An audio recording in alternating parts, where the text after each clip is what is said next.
Continuando o capítulo 13 do livro de Joyce Meyer, Campo de Batalha da Mente. Semeando e colhendo julgamento. Não julgueis e critiqueis e condeneis os outros, para que não sejais julgados, e criticados e condenados vós mesmos.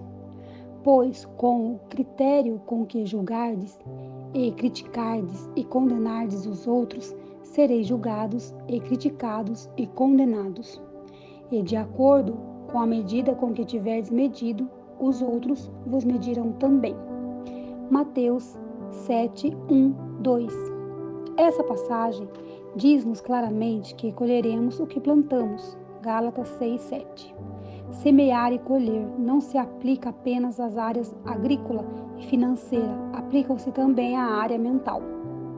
Podemos semear e colher uma atitude da mesma forma que uma plantação ou um investimento. Um pastor que conheço diz que quando ele ouve que alguém falou dele de forma maldosa e com julgamento, ele se pergunta: eles estão semeando ou eu estou colhendo? Muitas vezes estamos colhendo em nossa vida o que semeamos anteriormente na vida de outra pessoa. Médico, cura-te a ti mesmo.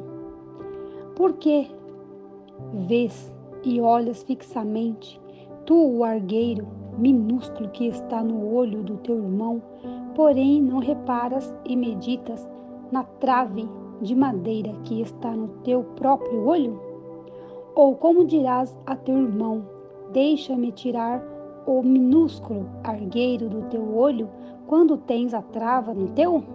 Hipócrita, tira primeiro a trave do teu próprio olho, e então verás claramente para tirar o minúsculo argueiro do olho do teu irmão. Mateus 7, 3, 5. O diabo ama manter-nos ocupados julgando mentalmente as falhas dos outros. Dessa forma, jamais vemos ou lidamos com o que está errado em nós. Não podemos mudar os outros, apenas Deus pode. Não podemos mudar a nós mesmos, mas podemos cooperar com o Espírito Santo e permitir que ele faça parte dele. O primeiro passo para qualquer liberdade, entretanto, é encarar a verdade que o Senhor está tentando nos mostrar. Quando temos nossos pensamentos e conversas focados no que está errado com todos os outros, estamos geralmente sendo enganados sobre nossa própria conduta. Portanto, Jesus ordenou que não nos preocupássemos com o que está errado com os outros, quando temos tantos erros com nós mesmos. Permita que Deus lide com você primeiro, e então você aprenderá a forma bíblica de ajudar seu irmão a crescer em sua caminhada cristã. Amai-vos uns aos outros. Não deis aos cães o que é santo, as coisas sagradas, nem lanceis ante os porcos as vossas pérolas, para que não as pisem com os pés e voltando-se vos dilacerem. Mateus 7, 6. Creio que esta passagem bíblica está se referindo à nossa habilidade dada por Deus para amar uns aos outros. Temos uma habilidade, uma ordem de Deus para nos amarmos uns aos outros, mas em vez disso, o julgamos e criticamos, tomamos algo santo, amor, e o jogamos para os cães e os porcos, espíritos demoníacos. Abrimos as portas para que eles sapateiem sobre as coisas santas e voltem e nos rasguem em pedaços. Precisamos entender que a caminhada do amor é proteção para nós contra os ataques demoníacos. Não acredito que o diabo possa fazer muito mal a alguém que realmente anda em amor. Quando fiquei grávida do nosso quarto filho, eu era uma cristã batizada com o Espírito Santo, chamada para o ministério e uma diligente estudante da Bíblia. Havia aprendido a exercitar minha fé para a cura. Entretanto, durante os 3 primeiros meses da gravidez, fiquei com muito enjoo. Perdi peso e energia. Passava a maior parte do meu tempo no sofá, nauseada e tão cansada que quase não podia me mexer. A situação estava realmente me confundindo, uma vez que havia passado maravilhosamente bem durante minhas 3 outras gestações. Embora eu fosse à igreja, não conhecia muito da palavra de Deus, então não usava minha fé ativamente para nada. Agora estava muito familiarizada com as promessas de Deus e mesmo assim estava doente. E nem mesmo muitas orações a Deus e repreensão ao diabo estavam removendo o problema. Um dia, enquanto estava na cama ouvindo meu marido e meus filhos se divertindo no pátio atrás da casa, perguntei a Deus agressivamente: o que está errado comigo? Por que estou tão enjoada? E por que não estou melhorando? O Espírito Santo me moveu a ler Mateus 7:1. Perguntei ao Senhor o que aquela passagem tinha a ver com a minha saúde. Continuei sentindo que deveria lê-la de novo e de novo. Finalmente, Deus abriu minha memória para um evento que havia acontecido 2 anos antes. Eu havia dirigido um estudo bíblico doméstico ao qual compareceu uma jovem senhora a quem chamaremos de Jane. Jane frequentou o curso fielmente até que engravidou, mas então se tornou difícil para ela comparecer regularmente porque ela estava sempre cansada e sentindo mal. Enquanto estava deitada naquele dia, lembrei-me de que outra irmã cristã e eu tínhamos conversado sobre Jane, julgando-a e criticando-a, porque ela não se esforçava nas suas circunstâncias e não era diligente em vir ao culto bíblico. Jamais nos oferecemos para ajudá-la de qualquer maneira. Apenas formamos uma opinião de que ela era uma fraca e estava usando a gravidez como desculpa para seguir preguiçosa e auto-indulgente. Agora eu estava nas mesmas condições de Jane.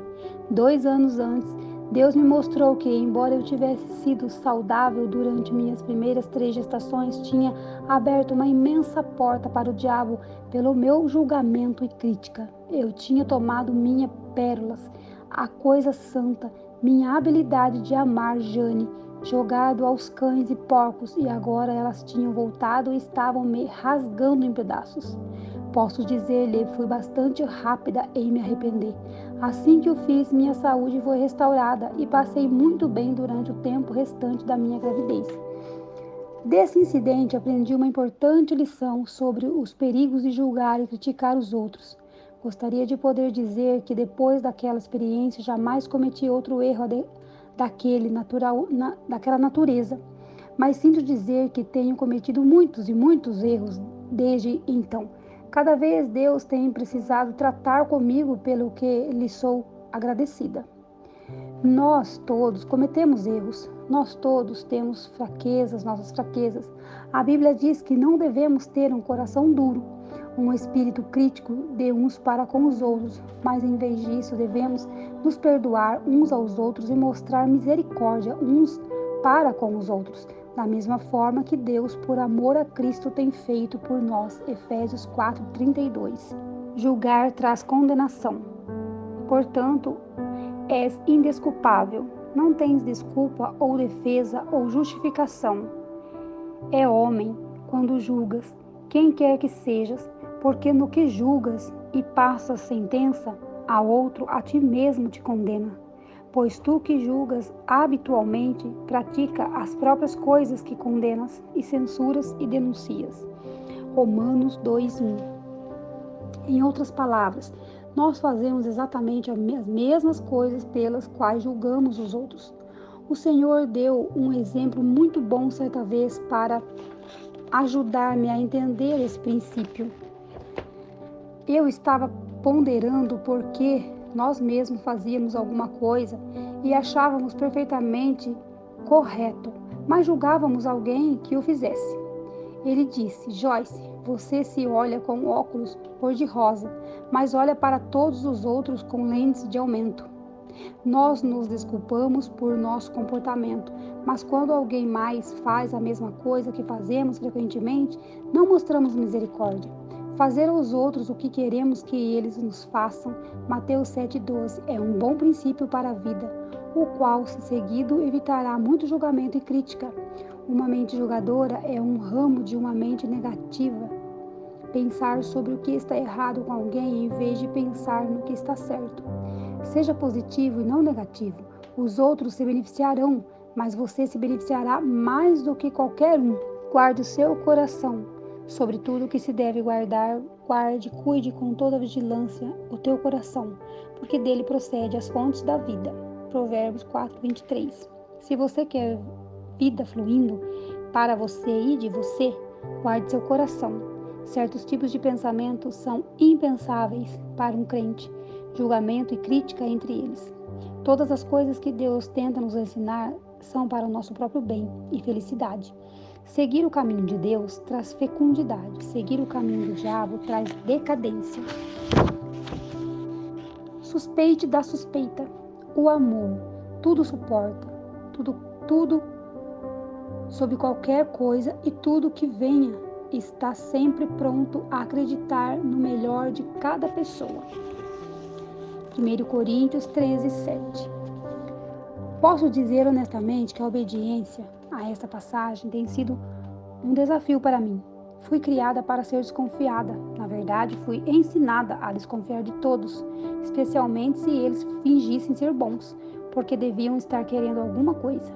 Além de ser ensinada a desconfiar dos outros e dos seus motivos, tive várias experiências desapontadoras com pessoas, não apenas antes de ter me tornado uma cristã ativa, mas depois disso também.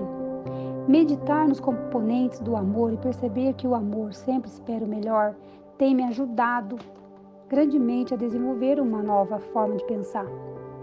Quando sua mente for envenenada ou quando Satanás ganhar fortalezas em sua mente, ela precisa ser renovada, de acordo com a palavra de Deus.